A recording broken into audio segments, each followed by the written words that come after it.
So in the previous class we have studied about t-test.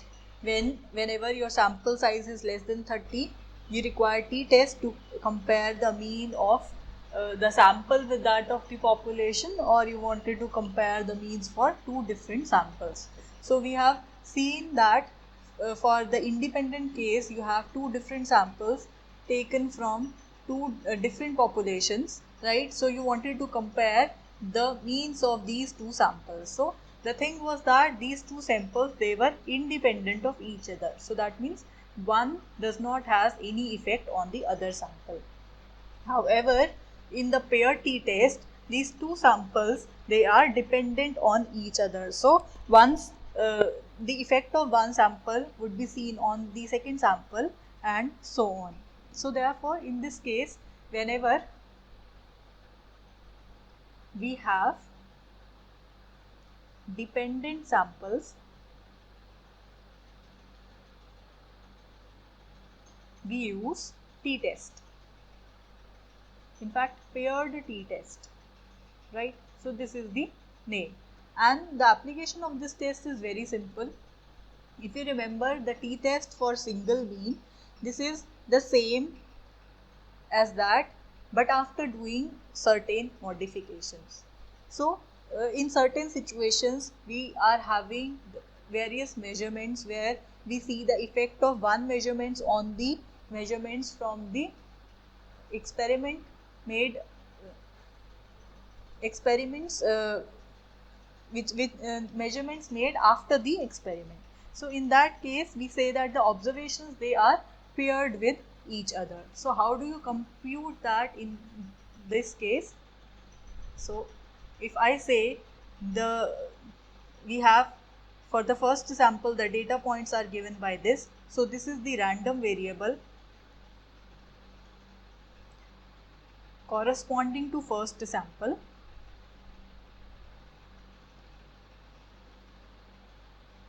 and then we have another data points given by yi. So that would be the random variable corresponding to sample number 2. So in this case we have these two samples, and both of these, they are depending on each other. So what we do, we create another random variable. We create a new random variable and we call it by d. So what is d? D is the difference of these two random variables. So from the data values we create another data which is the difference of these two. Now we apply the test onto this difference. So what we do, we compute the mean for this difference random variable. So we compute mu of d, right? And then in fact we compute x bar of d, that would be the sample mean, and we compute s of d, that would be the standard deviation for this newly created random variable, and then we apply the test. So how do we apply the test? Suppose in this case you said your null hypothesis as mu d is equal to 0. So what does it mean? What is your mu d? It is equal to mu1 minus mu2. That means the difference of the means of the first population and the second population. So according to this, you set the null hypothesis as mu d is equal to 0. So basically what we are saying there is no difference between so mu1 minus mu2 is equal to 0. That means there is no difference between the means of these two samples. So this is what we are formulating as a null hypothesis. In case of alternative hypothesis H1, we say that this mu d is not equal to 0. If this mu d is not equal to 0, so that means we would be saying that mu1 is not equal to mu2. So in this case, this would be your two-tailed test.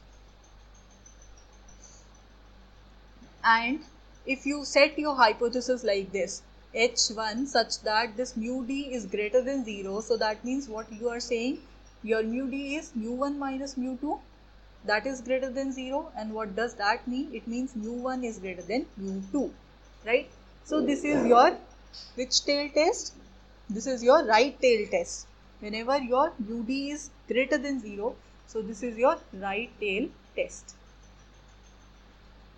And in the third case, you may also set your alternative hypothesis like this. You may say that your mu d is less than 0. So what does that mean? It means that mu1 minus mu2 is less than 0, and it further means that mu1 is less than mu2. In this case, you say that your test is left tail test. So this is the left tail test, right? So this is the test over here. And in this test, what is the degree of freedom?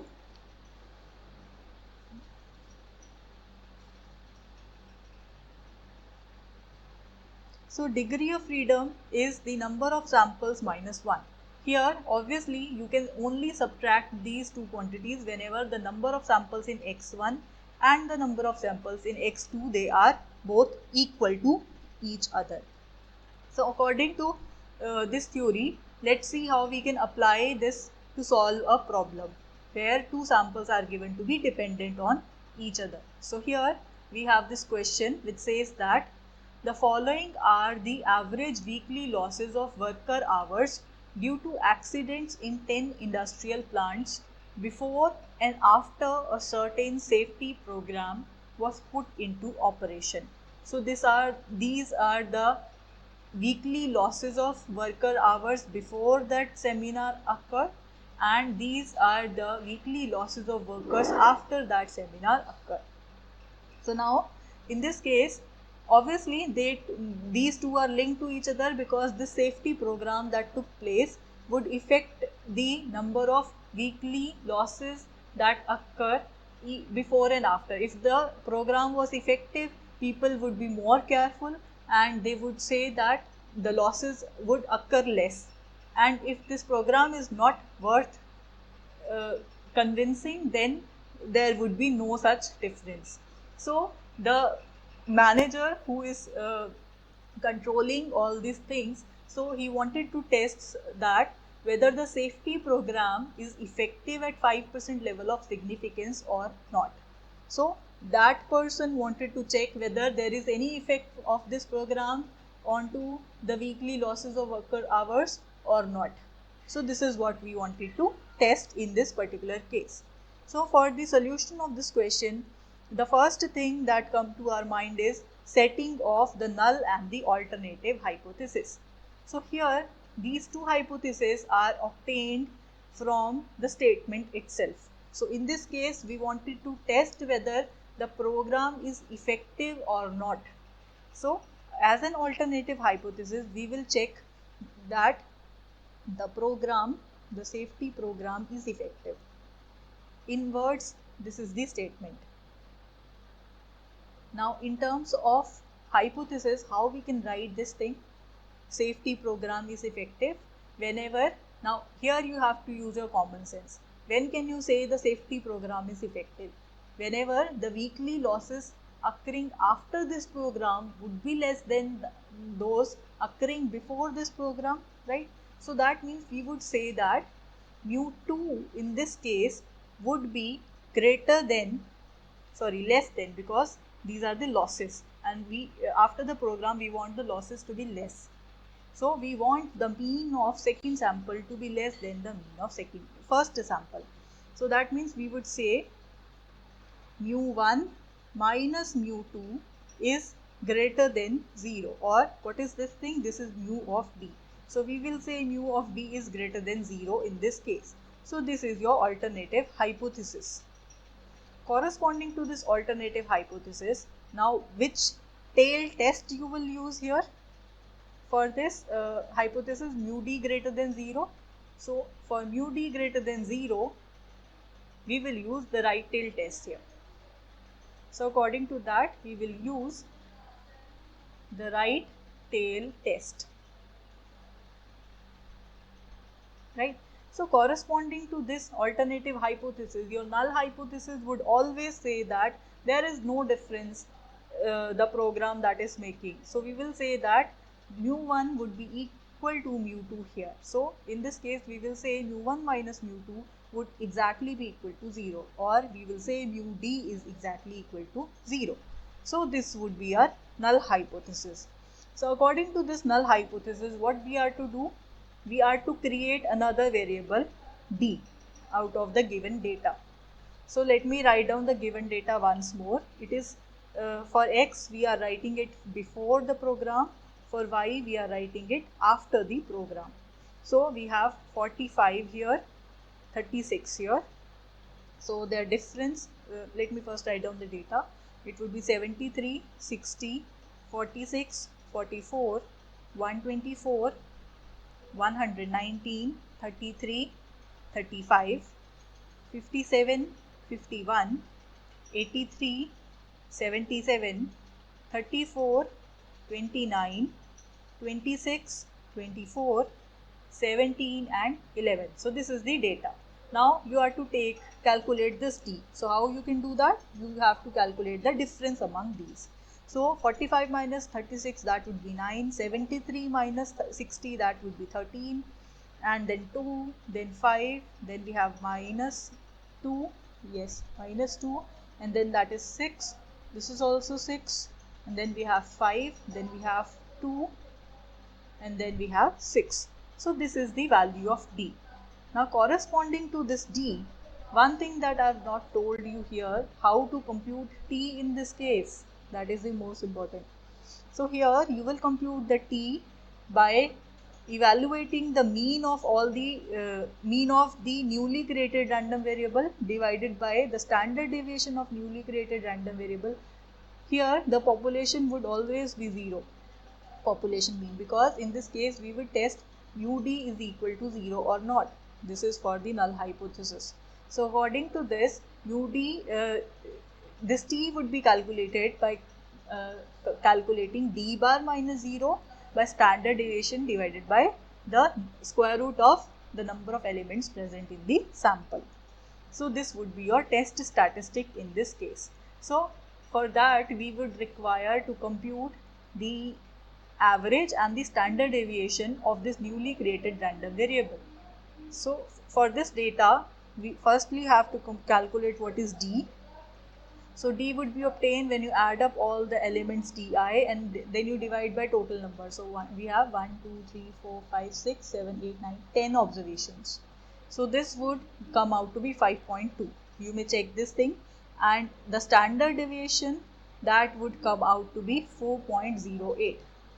So when you have calculated these two values, as you already know, so your t statistics, the t calculated, that would be calculated using the formula d bar divided by the standard deviation st divided by square root n. So it would be 5.2 divided by 4.08 divided by square root 10. So this number would be 4.03. So this is your calculated value of t. So after having this value, the next task is to obtain the tabulated value of t.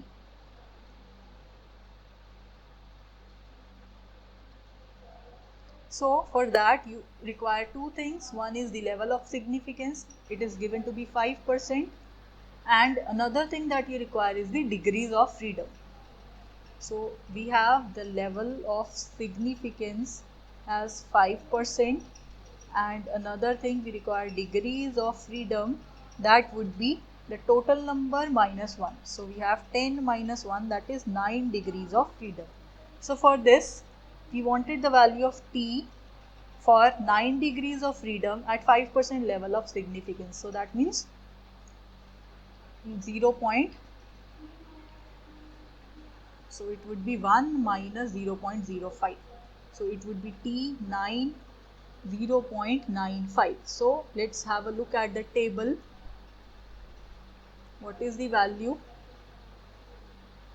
For 9 degrees of freedom, this represents degree of freedom, right? New degrees of freedom. And we require at 5% level of significance, so it would be t 0.95. So your value would be 1.83. This would be the value. Yes. So your tabulated value would be 1.83. So let me write down 1.83. So now we have to mark this critical value onto our distribution. So say this is 0 because we have right tail test, so this is the value 1.83. So this is your critical region. Now your calculated value is 4.03. So 4.03 would obviously lie somewhere here. This is the calculated value. So it will lie in the critical region, the region of rejection. So therefore we say that we reject the null hypothesis H naught, which was mu D is equal to 0. If you reject the null hypothesis, therefore we accept the alternative hypothesis which says that mu2 is less than mu1. So therefore your alternative hypothesis, it states that the safety program is effective at 5% level of significance. So from the test we so let me write down the conclusion. So we conclude that the industrial safety program